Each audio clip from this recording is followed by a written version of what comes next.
welcome to Sorare Sunday for the week of the 14th of July to the 20th of July, and let's see how we did this week.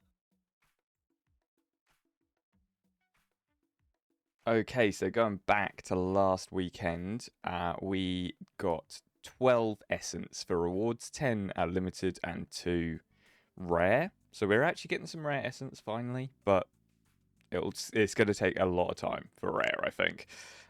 We got our 2 rare Essence from our Austin stack, as well as Arthur, who we played there, because we don't have a 5th Austin player yet. And I think actually it's not worth playing stacks anymore because they give you a percentage for having different players from different teams. So it's probably better to, because you get a 6% increase if you play under a certain cap of score, and you only are allowed 2 players for each team. So it's probably worth thinking about not playing this stack together anymore because it's more likely to get better points, but I'll think about that outside of the video. We also had our keeper not play, which I don't really know why he didn't, but that's really annoying when they don't play, because you're like, when I'm doing rare, I don't have a lot of cards to like swap and change. So yeah, that was a bit of a pain as well. In terms of limited for MLS, we did okay. We didn't do great, but this team are again another stack. So I'm kind of like, is it worth doing? I'm for the following, for our current live game week. I have changed it. So no, I haven't. I think it's for this one here. There we go. I've changed it so that they're not stacks, so that they're like, you can get the 6% increase. So I'll see by on the 25th, 29th if that makes any difference. But in terms of at the moment, I've not done that. So I think that might be why I'm like a little bit low on points sometimes. But this team actually got 5 essence, and I got enough to get the, because I failed the streak, so it went back to the first one. So I got $3 for doing that, getting that score as well from the streak. So that's pretty decent. Everything else, oh yeah, no, in this team as well we got 5 essence, which was actually all the essence was from MLS. So before I was moaning that I'm not doing very well with MLS and not getting anything from it. As you can see, we are occasionally having some good weeks and getting some stuff from it. So we got 5 essence there. And then the rest of the teams, we had a lot of DNPs, so it just didn't happen. We weren't too far off a reward here with this team. I put together a little Argentinian. I don't really know the team or the players, but I managed to pick up the goalkeeper from the market for like £1 or something, like £1.50.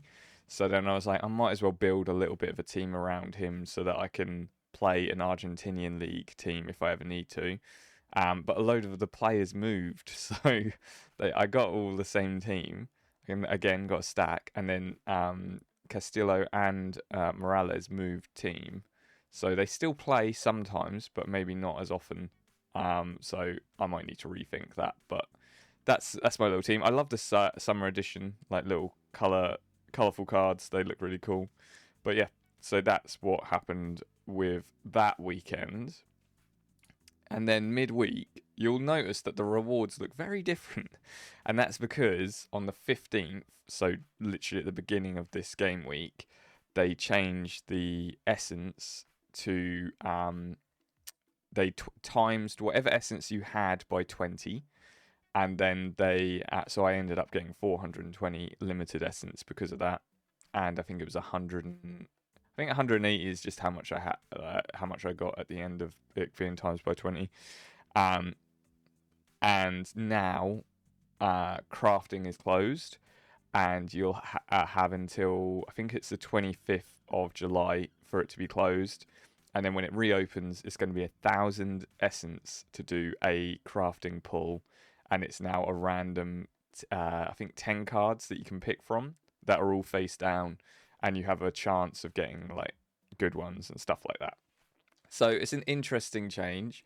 I'm glad that they've upped the rewards a fair bit, but it's still, I'm not sure if they've upped it enough for 100 essence. That's 10 weeks I'm going to have to do.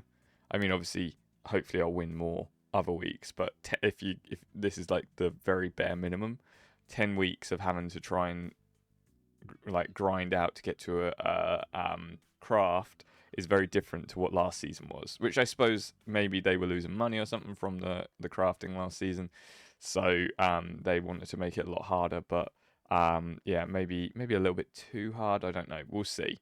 It's a long time to have to try and get one craft, which could be absolutely awful. And then you can pay to more essence when you're in it to see like the position the player or the nationality or the team that they play for. So yeah, it's a lot of essence to be using just for one card. So not really sure how that's all going to work out. You might find that they're changing like reward pools and things like that as they go, because they are still working on it all. But yeah, so I got 100 limited essence.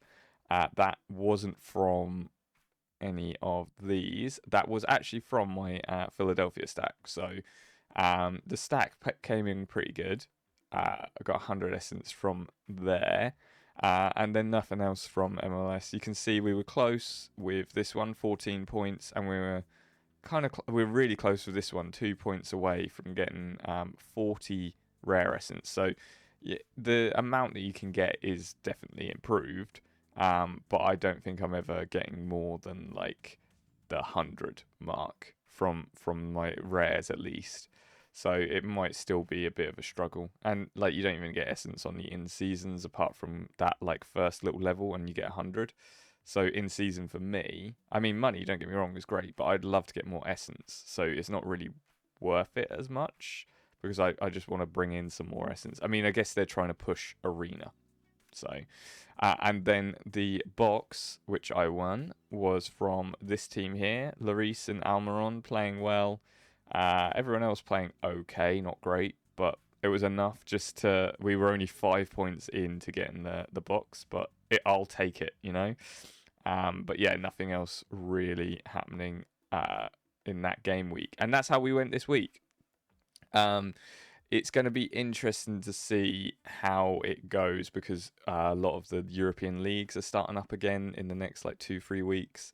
The new Sorare 26 is kicking off. You're going to need 7 players instead of 5 for classics. I'm not sure if you need 7 for in season. That's something which I need to check because if you need 7 for in season, that's a lot of money to be spending on players, isn't it? So it'll be interesting to see how it goes. In terms of the new cards, from when I'm recording this, and from when it will go live actually for Sunday, the only one live at the moment is the Jupiler, I think is how you say it. I've always called it Jupiler, and it's not. It's Jupiler Pro League. The Belgian league started, and as you can see, some of the prices for these cards are insanely high. To begin with, we've got Scottish League starting again, starting on Monday, Danish on Tuesday, so they're pushing, and Austrian on Wednesday. So next week you've got loads of new cards coming out, and actually next week is pretty busy as well because then on the 24th you've got the Croatian Bundesliga 2 and is that French League 2, I think. So loads of these new in-season cards coming out. I'm hoping once all of these drop, when we get to the 29th, which is the Eredivisie, so Dutch League, there'll be kind of a more reasonable pricing. I really want a Feyenoord stack this season as an in-season, and I don't want to be like breaking the bank for it. And I won't be if it's too much, I just won't get it. But I would also really like to get Jupiler Pro League cards, but enough for at least one in-season stack. I do have. I'm not really sure what team I want to go for at the moment. I quite like Anderlecht. I quite like Club Brugge. I quite like it's either Genk or Ghent. I can't remember which. which one of those I like. But I also quite like Circle Bruges, I think is how you say it. But they were in a relegation scrap last season, so they might not be worth going for just for like longevity of the cards. But at the moment, I do have um, a Anderlecht Classic stack. So I do have the goalkeeper, hopefully, who will be playing regularly for Anderlecht. And I think Nathan Saliba counts as in season. This card, I think, counts as an in season because it's the MLS in season, which will go over to the 25-26 season. So I could do. There's enough there for a 7 stack of players in like a classic all-star match, or I use Kuzman and Saliba as in season, and I try and build up the rest of the team around those two, because you can have one classic card. But I'm not sure if Anderlecht are the team I want to go for. They seem like a pretty decent team, quite a fun team to play as well, I think. But I'll just have to have a think what I want to do with it, because I'm not 100% sure yet. And like when Premier League comes out, I need to have a think what I want to do, not just for what's it called, for in season, because I probably won't be able to afford Premier League in season to begin with, but for Classic, because I've got like I've traded a lot of my cards. I used to have a lot of Man United. I've traded a lot of them away. I used to have a full like Nottingham Forest stack. Now I've got just kind of the bare bones, the ones which aren't worth as much. So like Hudson Odoi, Chris Wood will be fairly decent next season. Milinkovic is great. Nico Williams is pretty decent as well. But like, yeah, that's not a full team because obviously don't have a keeper. But I do then have Liverpool, where I've got Mamadashvili, Mohamed Salah, Szoboszlai. They play regularly. Hopefully Mamadashvili will anyway. He'll be the new starter. And they should get some really, really good scores. And he's also an international. So when the international breaks happen, I should be able to have a keeper who'll play. So I just really need to figure out what I want to do with the Premier League kind of stuff. And there's probably some cheap classic cards I can pick up for Premier League as well. But a lot of them, like Mohamed Salah, I'm so glad I crafted him because he's held his price. He's like 25 quid still, even for a classic. So it's hard to pick up some of these players for a decent price, even in classic. So I'm not sure. Let me know what your thoughts are, what you're doing in terms of your classic like plan and your in-season plan. But yeah, that's kind of what I'm doing. And I said I wanted to do a Feyenoord in-season stack. I've brought the Feyenoord keeper. Well, I traded him actually, which was pretty... I was so happy that someone actually traded. It's so hard to trade in this game. No one really wants to do it. So I traded for him, and now all I need to do is get outfield players, which should be a bit cheaper for in-season cards. But as you've seen, the prices for some of these outfield players can go very high, and I need 4 or 5. So I'm not sure how well that's going to go. But we'll just see. We'll see. And give it a few weeks, maybe a month or so, and I think the prices will drop because that's what naturally happens within season. So it might be that I'll buy like enough, but not of the great cards, just enough of the more affordable ones, and then I'll look at getting some of the better ones later on when like the season's progressed a little bit and I'm able to afford it. So that's my plan. We'll see what happens with it. Let me know if you've got any plans for in-season and what you want to do. But we're now going to go over to see what our player to watch is. Okay, so my player to watch is Joe Willis. And he's not young, don't get me wrong. He's a 36-year-old Nashville keeper for the MLS. But he is a keeper that gets really good scores usually. He plays regularly. And if you want to pick him up as your like classic option in a stack, you can pick him up for £3, £4 for a keeper that's really good. If you want to pick him up in season, he is 20 quid, but still for a keeper, that's pretty decent pricing. Even for a rare card of his, you can pick up a classic for under 20 quid there, for 25 quid there. So very, very like cheap sort of player that you can pick up in terms of like compared to other ones. And a keeper is always a hard one to get because you're like, am I going to get someone who plays regularly?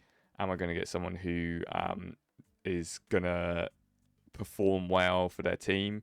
And he's both of those. He also doesn't play internationally, which for MLS there's a lot of like South American players who will play internationally, so they'll miss like 5 or 6 games, and then they'll also miss a few games after returning because they'll need like rest or something like that. So you kind of miss that with this guy as well.